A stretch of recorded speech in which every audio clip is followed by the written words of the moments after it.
And those are some of the headlines. This is Democracy Now!, democracynow.org, The War and Peace Report. I'm Amy Goodman.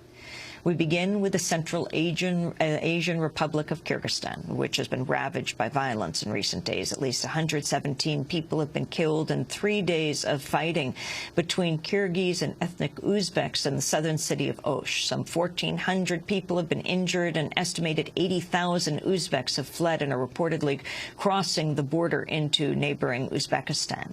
The interim government has declared a state of emergency in the region and given security forces shoot-to-kill powers. Rosa Altambayeva, the interim government leader, urged Russia to send in troops to quell the violence.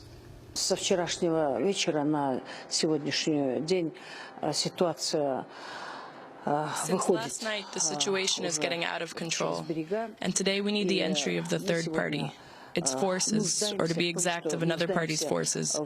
Because here I am talking about our country, Kyrgyzstan, so we need an entry of outside armed forces to calm the situation down. We have appealed to Russia for help, and I have already signed such a letter for President Dmitry Medvedev.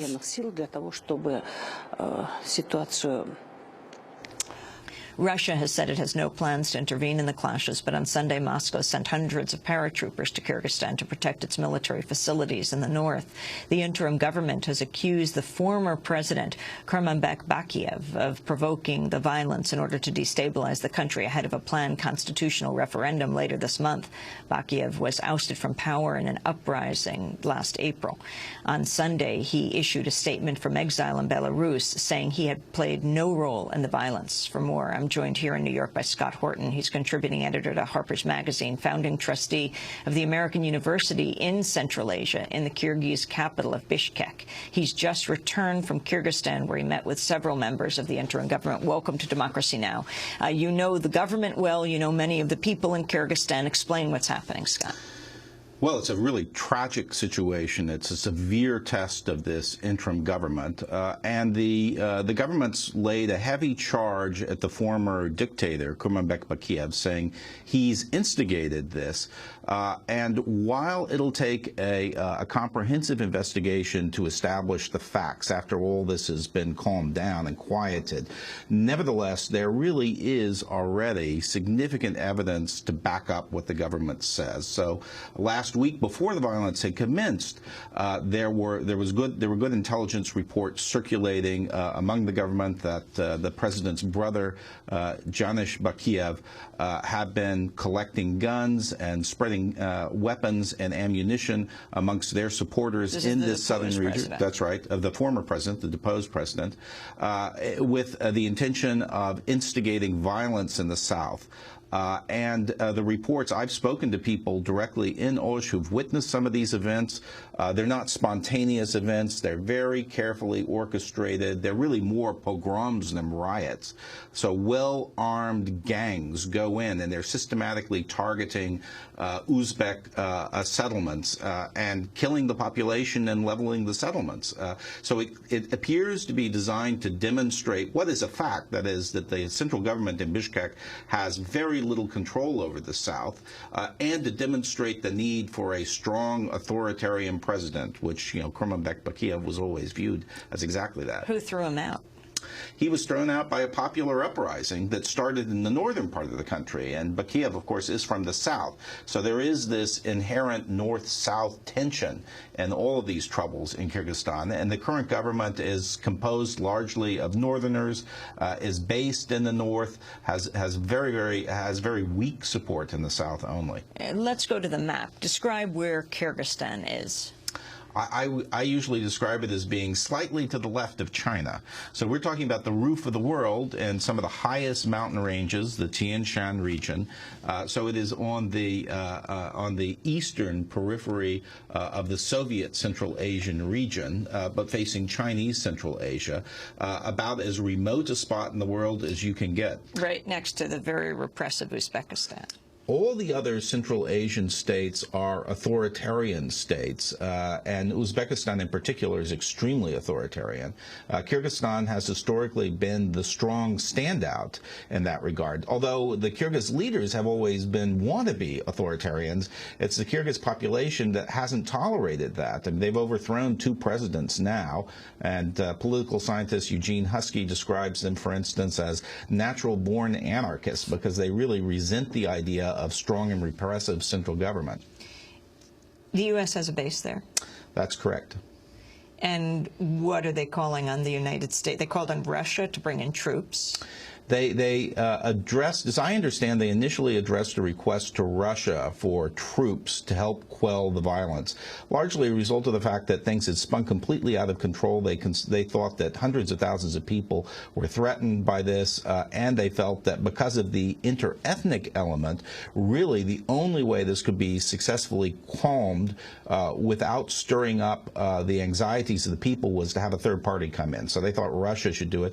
Russia has rebuffed them, although they say now they're considering it again. President Medvedev's office says that. But they also directed requests for military assistance to the United States, which I understand were declined this weekend.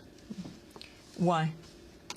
I can easily understand why the United States would say why and would not want to be drawn in with its military into an interethnic conflict. But you know, this is the sort of thing that really calls for an international peacekeeping presence, and the government of Kyrgyzstan is openly calling for that. So this is not a case where the request is coming from outsiders or human rights activists. Their government is appealing for that sort of security assistance. Hopefully, the U.S. and the Russians will agree on something. The site of the killings is the stronghold of Uzbeks who've come in from Uzbekistan. Are they fleeing the repression in Uzbekistan? They absolutely are. Osh is a 2,000-year-old city, an absolutely fascinating place, one of the oldest points of continuous human habitation in the world, a very densely populated area located in the Fergana Valley. And this region, we have 3 countries that share the valley, and Kazakhstan is just a short distance away. People have consistently thought that if there was going to be some sort of inter-ethnic conflagration in Central Asia, this is where it will start. And in fact, in 1990, there were inter-ethnic riots that cost 300 lives there. The reports today are that somewhere between 75,000 and 100,000 Uzbeks are seeking shelter and safety in neighboring Uzbekistan. And we have conflicting reports from the Uzbeks about whether they're being received. But you know, my understanding, based on the latest information I had this morning, is that the Uzbeks are allowing them to cross the frontier and putting them in camps just on the Uzbek side of the border. U.S. relations around issues of fuel. I mean, it's interesting. We just talked about the New York Times report on Afghanistan, $1 trillion worth of mineral deposits, perhaps exceeding Bolivia in lithium deposits. We were just in Bolivia, and that was the huge deal there, and now talking about Afghanistan. What about Kyrgyzstan when it comes to fuel in the United States? Well, the Kyrgyz offered the United States the use of a military installation in 2001, right at the beginning of this conflict, to support their operations in Afghanistan. That stayed in place ever since, but it's become increasingly controversial. And then I'd say the last several years, the controversy is focused on the allegations that the United States was bribing the president of Kyrgyzstan, Kurmanbek Bakiyev, by having sub rosa payments to him through fuel contracts, and those allegations fueled this revolution. So they led in part to the toppling of the government. So relations between the interim government and the United States have been, shall we say, difficult. But the interim government has said the U.S. can continue to keep the base, but it's trying to renegotiate the economic basis of the installation. Scott Horton, I want to thank you for being with us, contributing editor at Harper's Magazine, also founding trustee of the American University in Central Asia in Bishkek, Kyrgyzstan, where over the last 3 days, well, close to 120 people have died. This is Democracy Now! We'll be back in a minute.